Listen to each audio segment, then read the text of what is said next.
All right. Well, I know that my new favorite mascot is Santa Danny. That beard is coming in strong, Danny. Thanks for doing that.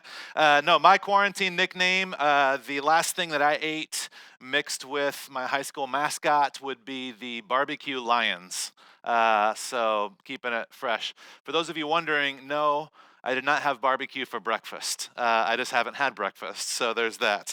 But we are in this series, Dear God. We're talking about prayer. We're talking about the realities of what we're all experiencing and what does it look like for us to talk with God, to engage with God around these challenges that every single one of us faces. Whether we're facing these challenges because of the current quarantine, whether we're facing these challenges because we're human and it's just the reality of what we all wrestle with, these are the things we're talking about. And it's so much more than just teaching you specifically word by word how to pray or what to say. What we're talking about is the importance of understanding how God loves and relates to us and how we can relate back to God and relate to other people. And so it's not just, hey, I'm teaching you some words to memorize. This is the core of what does it mean to believe in Jesus and to have a relationship with Jesus. And how does that look in my day-to-day life? So we've been in this series. I want to read. We're in Matthew chapter 6. This is the Lord's Prayer, and this is what we've been looking at. In verse 9, it says, Jesus is talking, and he says, "This then is how you should pray. Our Father in heaven, hallowed be your name. Your kingdom come, your will be done on earth as it is in heaven. Give us today our daily bread," is what we talked about last week, and today, and forgive us our debts as we also have forgiven our debtors. Now, it's interesting. We've been talking about this line by line, and this whole prayer, there's a lot of beauty. There's a lot of things that are really kind of powerful. And to the people that Jesus was teaching this prayer to, they would have never heard a prayer like this before. Prayers were much more rigid and religious than this was at the time. And so you can almost picture the people kind of standing around, the disciples standing around as Jesus is teaching, and Jesus, our Father who art in heaven, and the disciples like, yes, yes, God, yes, Lord, agreeing. Hallowed be your name, your kingdom come, your will be done, and the disciples, yes. Absolutely, God, your will be done in this world. Fix things, make things better. And then Jesus says, give us today our daily bread. And the disciples are like, yes, give us the daily bread, the sourdough bread, the rye, whatever it is, and forgive us our debts. And the disciples are like, yes, forgive us our debts, our mistakes, forgive us, God. And then Jesus says, as we have forgiven our debtors. And the disciples are like, what? Wait a second, what? Let's rewind this back a second. This whole prayer is this beautiful thing about talking about who God is. It's this beautiful idea of talking about the relationship that we have with God. It's this beautiful request for God to meet our needs. And then all of a sudden, Jesus turns it and says, as we forgive our debtors, as we forgive those who have wronged us, who have sinned against us. This idea of debts and debtors, it's a financial term, but it's talking about the mistakes and the wrongs that we have done. The ways that we have missed the mark, the ways that we have hurt someone or screwed up. This is what it's talking about. And then all of a sudden, this prayer that is all about the goodness of God and who God is. And God, would you help provide for us? And God, would you forgive us? And just the same way that we forgive other people, all of a sudden becomes this very scary thing. It goes from God, yes, provide, thank you, I'm amazed, to, oh, I've got a part to play in this experience as well. Um, when Jesus is done praying this prayer, teaching them this prayer, the very next thing that he says, I think maybe he could sense a little bit of the anxiety that the disciples had in that moment. In verse 14, Jesus said, "For if you forgive other people when they sin against you, your heavenly Father will also forgive you. But if you do not forgive others their sins, your Father will not forgive your sins." Just to put like a little bit of a period or maybe an exclamation mark on the thought of how closely linked these things are together. Man, a lot has been said about forgiveness. Forgiveness, you don't have to be a Christian to understand even the idea of forgiveness. This is something that everybody is aware of, everybody's familiar with, everybody's trying to figure out on some level. Some of us are trying a little bit harder than others. Maybe with some people, we try a little bit harder than with other people. But a lot has been said about forgiveness. I've heard people say, when you forgive someone, you're refusing to let them rob you of your joy, which is like a beautiful thought. Um, they say not forgiving someone is like eating rat poison and expecting it to make them sick. Which again is like, man, yeah, that's true. It's like holding this bitterness or this grudge in my heart. It's not healthy. Some people have said, when you forgive someone, it's like setting someone free and realizing that the prisoner was you all along. Which again is like this beautiful, powerful thought. And these things are all true, but they are not easy. Just because they're these powerful phrases does not mean that it makes it easy for us to actually live this out, to actually understand what does it mean to forgive. It's a tough thing for us. I think C.S. Lewis, a well-known author, he said it best. He said, everyone thinks forgiveness is a lovely idea until he has something to forgive. I think of the same thing maybe with the disciples when Jesus was teaching them to pray. Father, forgive us our sins, forgive us our debts. Yes, Lord, yes, we agree, as we forgive the people that have sinned against us. All of a sudden, now forgiveness is not quite as fun. It's not quite as exciting to get behind. It's a difficult thing. It's difficult for me. It's difficult for a lot of people I know. And I'm sure that for many of you watching today, it's difficult as well.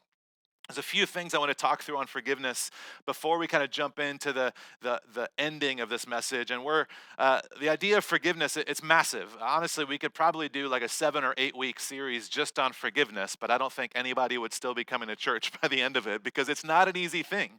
We could talk about bitterness, we could talk about revenge, we could talk about the idea of getting even, we could talk about all kinds of things. So I want to try and condense it down to a few things today, but there's a few things I want to address because it's super important for us to be honest about these things, because I think that for a lot of people, they have heard the wrong thing, maybe from other pastors or churches. They've heard the wrong thing from other people that they respect or friends. And so I want to make sure we can talk about this. The first thing is that forgiveness is different than condoning. Forgiveness is different than condoning something. Just because you're forgiving someone does not mean that you are condoning the action that they did, the thing that they said, the way that they handled themselves. It's different than that. It's not attached to condoning their behavior, but one of the concerns that we have is if I forgive them, it will make it seem like I'm okay with what they did. And that is just simply not true. We have to get beyond that in our own minds. That's not something that other people are making us feel. That's a fear that we have because we want to make sure that they feel a little bit of the pain for what they've done. So we're concerned about the justice issue. Forgiveness is also different than forgetting.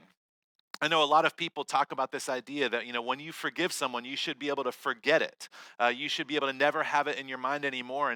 And biologically, that is just not possible. We can't have selective amnesia about things. Now, over time, if you forgive something, maybe over time you forget that it happened or it doesn't come up as often in your mind. But being able to forget something does not equate to your ability to forgive something. It's okay to remember what people have done.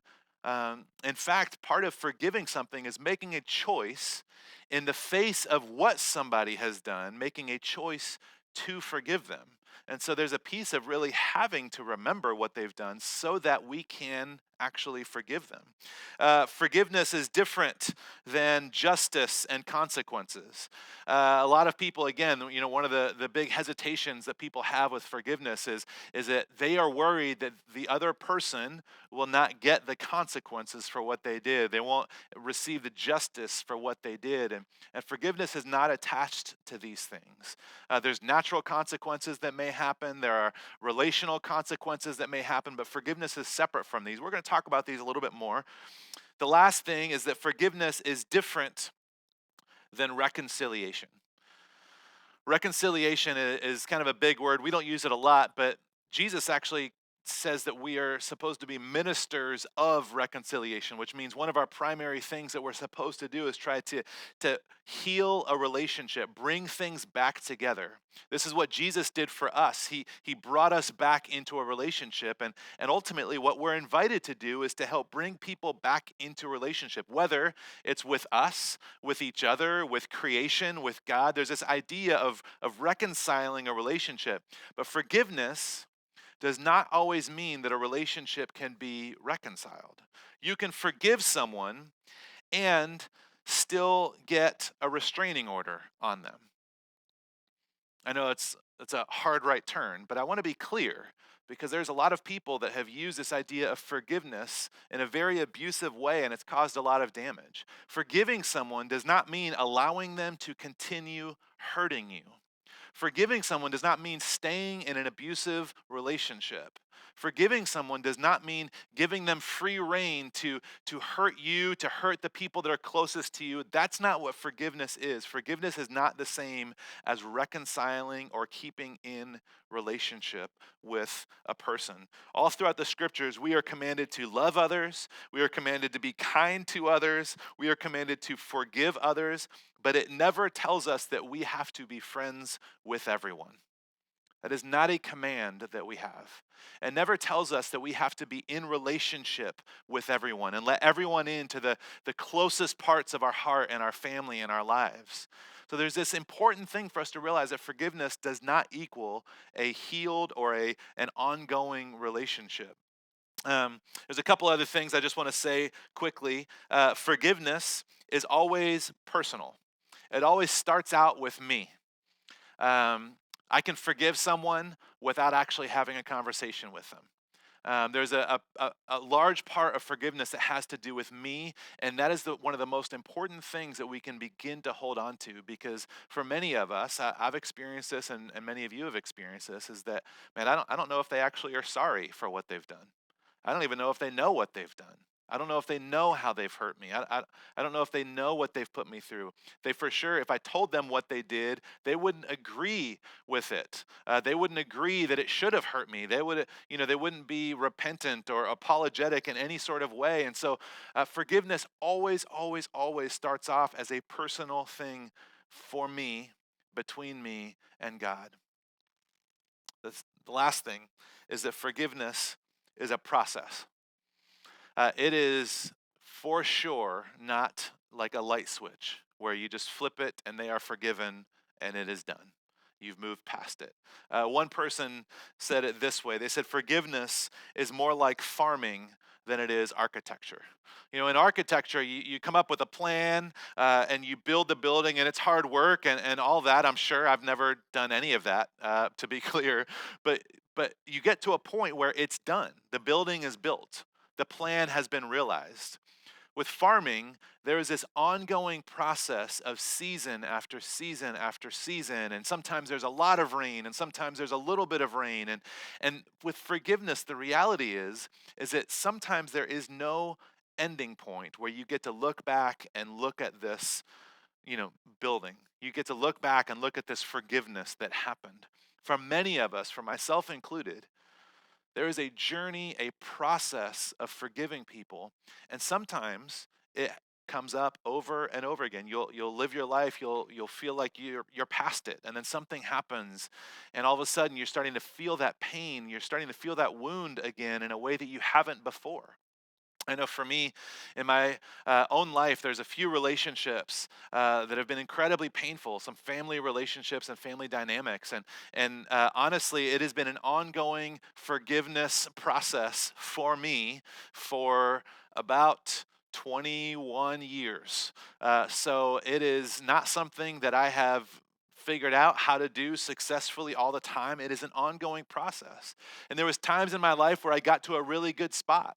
And then all of a sudden something would happen in my life, like when I got married or when we started to have our own family, that all of a sudden some of these past hurts started to come up again. And I had to start reworking this, because forgiveness is more like farming than it is architecture.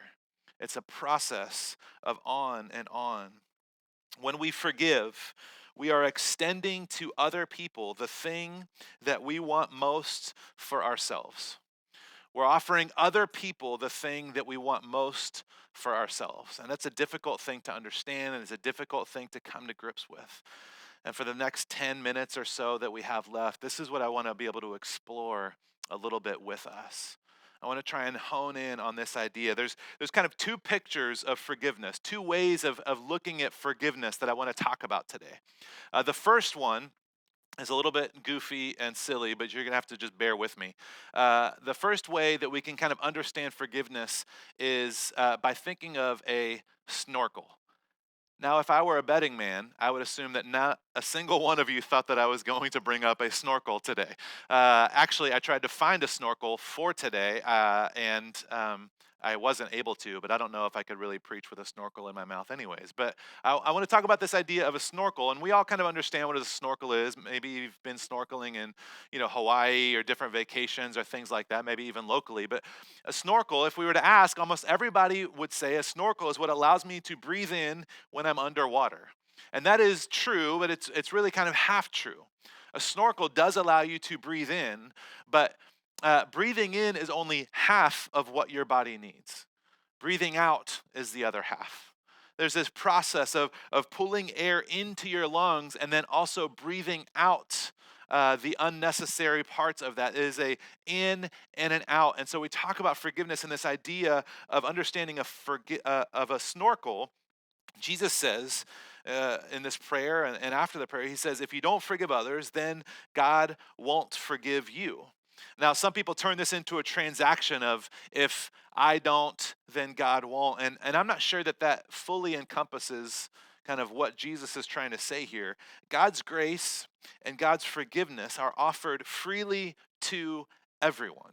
And I want to make sure that I say that with a very clear underline. Grace and forgiveness is available to all of us, regardless of your past, what you've done, what you've experienced.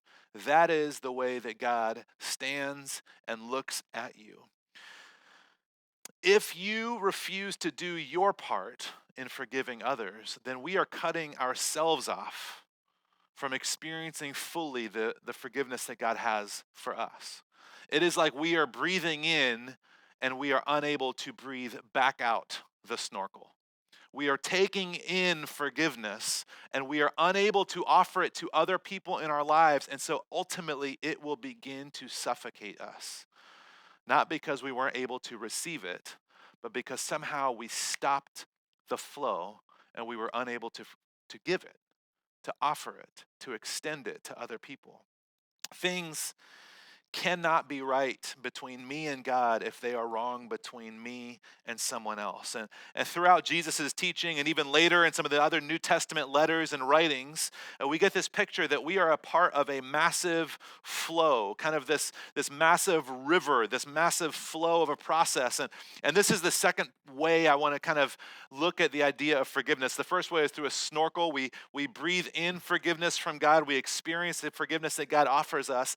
And there is this crucial part of us being able to breathe back out to extend forgiveness to other people.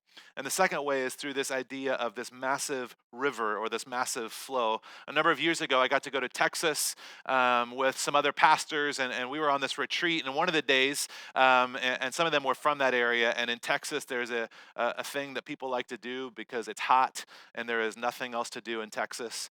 I said it. And I mean it. But they said, today we're going to go on a float. And I immediately assumed that we were going to be in a parade of some sort. But the conversation quickly turned to a float being you get in a giant inner tube and you get in the river at one spot and you float down the river and you get picked up at some other spot later on down the way. And so I'm like, okay, so we all load up and we drive and we get to this river and we get out and there are hundreds and hundreds and hundreds. It is insane how many people are waddling down to this river with their giant inner tubes. They get in and they get in this stream, this flow that started way before them. They jump into it at one point and they ride it out for as long as they want to. And of course, it's like redneck central. I mean, you got people with like coolers floating beside them and cowboy hats and the whole thing. It was a ton of fun. But this idea of the flow of this river that we step into this thing that started way before us, and we get to ride it out. And other people are experiencing the same thing that we are on. It's a flow that we are already receiving. And when we refuse, when we won't, when we can't forgive others, when we can't extend them love or forgiveness, it blocks the flow of love and forgiveness that we're able to experience. When we breathe in through the snorkel, forgiveness, but we won't breathe out to other people, it begins to slowly suffocate us. We have to understand that we are getting in this flow, this river, this experience of forgiveness and grace that started way before us. We get to jump in and experience it, and we get to allow other people to experience it also from us. It's less about God not forgiving you and more about you not being able to experience forgiveness. How could you feel or experience forgiveness if you are unable to extend it to someone? If you truly felt, this idea of forgiveness in your lives, maybe you have felt like somebody forgave something powerful for you, something huge, something significant that you did, a mistake you made, something you said. There's this idea of once we start to understand how we were forgiven, then all of a sudden we have to start to recognize that, man, I need to be able to offer this to other people also. The flow begins way before you. You step into it and you are responsible to extend it to others. This is what Jesus is inviting us to pray. God, forgive us as we forgive others. Forgive us as we forgive others. There is this flow of taking in and sending out that started way before us, and we get to experience it in our own lives. Otherwise, you're asking for something to be given to you that you cannot give others. And at some point, that flow stops. Oftentimes, our issues with forgiveness, our issues with others really comes back to ourselves. Sometimes we struggle to forgive others because it's difficult to forgive ourselves for things that we've done in the past. Again, this is something that I've wrestled with for years. Really, truly being able to forgive myself. And just like with anybody else, it is a process to learn to forgive yourself for your past mistakes. Um, Oftentimes, though, for us, if we're unable to forgive ourselves, then we'll never be able to forgive someone else. There's a story that Jesus tells. It's a parable. It's not a true story, but it's a story that Jesus told because he wanted people to understand who God was and how he cared about them. And this story, you may be familiar with it. It's called The Prodigal Son. And I don't have time to read the whole story, so I'm going to paraphrase it. But essentially, there's this very wealthy man. He has two sons. And one of his sons, the younger son, comes to him one day and he says, Father, I want all of my inheritance now, which may not seem like that crazy of a thing, but in that time, that would have been incredibly disrespectful. It would have essentially been like saying, God, Father, I wish that you were dead and I could just get on with spending what I would have now. It was a really painful, hurtful thing that this son would have done. And the father gives his son his inheritance. And the son goes off and he obviously starts off great, partying, living a life of luxury. And inevitably, he spends everything that he has. He ends up absolutely broke and poor and destitute, living with animals, trying to eat the food that farmers were giving animals. And eventually, he just realizes, man, if I could come back to my dad, maybe he would let me be a servant for him. Not even let me go back as his son, but let me go back and become just a servant at least. So the story goes on, and the son begins walking back, and the father from far off sees the son walking down the road towards him, and the father runs to the son, and he wraps his arms around him, and he hugs him, and he says that he gives him a kiss. And this idea, this picture that before the son ever said anything, before the son could apologize or even ask just to be a lowly servant, the father had already forgiven him. The Father had already extended love and grace and forgiveness. It began before the Son could ever ask for it.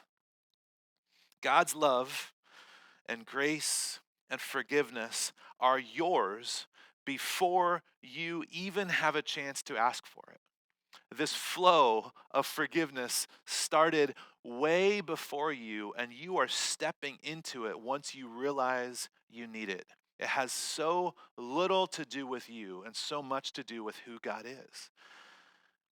It existed far before you ever had the chance to ask for it. Paul said it this way in Romans, a letter that he wrote, chapter 5. He says, "But God demonstrates his own love for us in this, that while we were still sinners, Christ died for us." Essentially, before you knew what was up, before you understood your mistakes, before you realized how broken or lost or confused you were, before you deserved it, before you asked for it, Christ died for you. This ultimate gift of love and grace and this offer of forgiveness before we ever asked for it, before we deserved it, before we recognized that we even needed it. Forgiveness is a flow, and it began far before us, and we get to step into it in our lives. A lot of us have grown up with this understanding of kind of, to be religious, to be a Christian, there's this idea of law, and you have to do certain things to get a certain amount of good points on God's side. And kind of that's the idea of law. If you do good, you can earn points and be in favor with God. If you do bad, you lose points. And many of us really, we've kind of always understood God or Christianity or our faith to look like that. You're kind of in with God sometimes, you're out with God other times. But when Jesus came, he made it so clear that his gospel, the good news, is that there is no longer a point system. The point system is not at play anymore. You can't do things to gain favor with God or do things to lose favor with God. There is a flow of love and mercy and forgiveness and acceptance that is coming towards us, and it has nothing to do with what we do or how we act. It has everything to do with who God is and the way that he sees us as his children. In this prodigal son story, the dad, he welcomes the son home. He hugs him, he kisses him, and he throws a huge party for him. Obviously, there's another son in the picture, the older son, and the older son is furious because he saw his younger brother go out, and he saw him hurt his father, insult his father. Then he go out and he wasted and squandered everything that he had been given. And then he comes back and he sees him just being welcomed in regardless. Man, what about the consequences? What about the judgment? What about all of his mistakes? Isn't he ever going to have to own up to any of this stuff? Not that any of us would ever ask these types of questions about people that have hurt us. This is obviously a different thing. Is he ever going to have to pay for those mistakes? Is he ever going to have to acknowledge the hurt that happened? Is there ever a chance that we get to pay him back for what he did to us, or he just gets to come back in like nothing ever happened? The older son, actually, he refuses to go inside and be a part of this party that the father is throwing for the younger son. And the father goes out to the older son, who is infuriated, and they're having this conversation. And one of the most powerful lines, I think, maybe in all of Jesus' teachings, the father says to the older son, "Everything that I have is already yours. Everything I have is already yours." And I wonder for us, if we start to step back and look at it from this idea of forgiveness in our own lives, I wonder if instead of thinking about it as I need to earn it, I need to do enough good to be deserving of it, I need to figure some things out so that I can be good enough for it. What if we step back and held on to this idea, wrapped our minds and our hearts around this idea that everything that God has is already ours, the grace, the love, the forgiveness, that we get to step into this flow that started much before us, and it has nothing to do whether or not we are deserving of it. There is no point system. And what Jesus is inviting us to pray is that the same way that we get to experience that and breathe that in, we need to extend that to others. And that is hard, and that is scary, and that is a process. What does it look like for us to receive that which is already ours? We don't forgive because other people deserve it. We forgive because we are forgiven. We don't forgive because other people have, paid enough penance. We forgive because we have been forgiven. It has nothing to do with them. It is personal for us, recognizing because I have experienced this, I'm going to extend this to them. I'm not letting them off the hook. It doesn't mean there won't be consequences. It doesn't mean I need to allow them to hurt me again, but I do need to extend the flow of forgiveness that I have experienced in my own life. Jesus gives this challenge. He's teaching us the most practical way to show the world that we understand forgiveness in our own lives is by showing that we know how to forgive other people. Paul, again, he's writing another letter to another new church. And this one can be found in our scriptures in the book of Colossians in chapter 3. He says it this way. He says, put up with one another, which, like, if you're going to rank Bible verses, authors just like, would you please just try? Like, just the most parental, like, could you just try to put up with one another? It's like Paul was living in a quarantine in an apartment with his family. Put up with one another. Forgive. Pardon any offenses against one another as the Lord has pardoned you or forgiven you, because you should act in kind. It's not because they deserve it. It's because God did it for you and you didn't deserve it either. You didn't earn it. You can't earn it. You are doing something to act in kind, to extend the flow that you have stepped into in your own life. Forgiveness is rarely an immediate thing. And the people, the experiences, the pain that you have in your mind right now, because I know I have experiences in my mind right now as I'm talking. And I am sure that you do too. And I bet that the ones that you are thinking of are not the little, the little fits and bickering that you got into with your roommate or your friend yesterday or with your spouse or your kids this morning. I bet the things that you are thinking about are things that you have experienced, their hurts, their pains that you have experienced years ago. And you have always wondered if you will ever be able to forgive, if you will ever be able to let go, if you will ever be able to get past that experience, past that hurt. And I know it's not the answer that we want, but it is a process of forgiving. And it does not mean we let them off the hook. It doesn't mean that they don't get justice. It doesn't mean that we have to continue in a relationship with them, but it is always personal. And I have to extend it if I want to receive it. I have to breathe it out if I want to breathe it in. Otherwise, it will ultimately suffocate me and I will not be able to make it. With forgiveness, we begin by measuring success in millimeters. With forgiveness, it is not about these massive steps that we take. Success, when it comes to forgiveness, is tiny steps. It is moving forward inch by inch. And when we see that we have done that, we count it as a success and we celebrate. I know it would be great if we were way further down the road, but maybe tomorrow you will wake up with just a little bit less resentment in your heart. Maybe tomorrow you will wake up with just a little bit less bitterness. Maybe the next time somebody says that person's name, you won't have that knee-jerk reaction. You won't make that immediate face that you have made in the past. Maybe the next time that you find yourself in that experience again, you won't be haunted by the experiences of the past, because even just a little bit of progress, a little bit of movement forward, just the millimeter of forward progress is success in this journey or the process of forgiving people. Is there something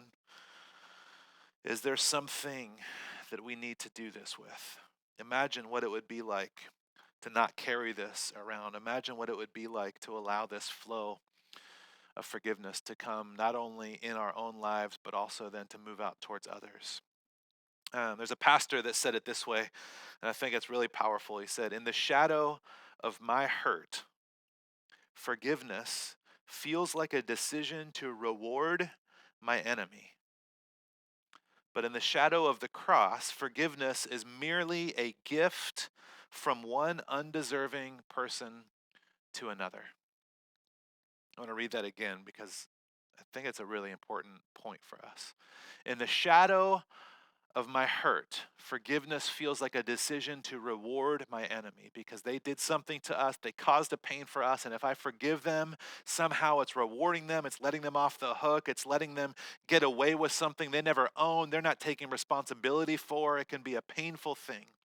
But in the shadow of the cross, or in the shadow of what Jesus did for us, or in the shadow of how God loves and forgives and pours out new mercy and new grace for us every single day with all of our mistakes and all of our past and all of our baggage, in the shadow of the cross, forgiveness is simply a gift from one undeserving person to another. It is not easy, it is not quick, and it is not fun. But this is what it looks like to invite Jesus to transform our hearts and our minds by stepping into this flow of forgiveness for everything that we've ever done. And it has nothing to do with what we deserve or if we've earned it. We step into it and then we extend it to other people. There's this reality for us that a relationship with God begins with experiencing forgiveness. And experiencing forgiveness begins with acknowledging that we need it. We don't have to earn it. We just need to understand that we need it. And when we experience that, it not only invites us into this relationship with God where Jesus is inviting us to pray, "God, forgive us our debts." But when we understand our own need and we experience the forgiveness in our own lives, then all of a sudden we're allowed to extend it to others as we forgive our debtors. Let's bow our heads and pray this morning.